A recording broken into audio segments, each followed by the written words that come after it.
আসসালামু আলাইকুম, কেমন আছেন সবাই? এই তো আজকে সকালে ডিম ভুনা রান্না করলাম। এর জন্য প্রথমে ডিম সিদ্ধ দিয়ে দিয়েছি চুলায়।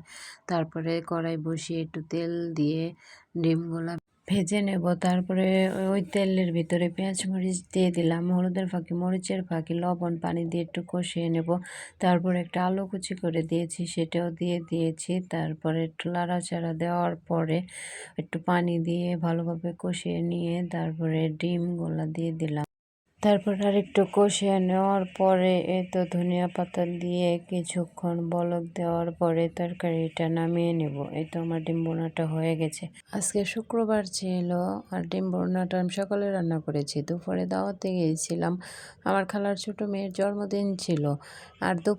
আর দুপুরে রান্নায় ছিল চিকেন বিরিয়ানি, সেটা আমরা খেয়েছি। ভিডিও করতে ভুলেই গিয়েছিলাম। আর তার জন্য যে কেক কাটার ভিডিওটা করে নিয়ে আসছি।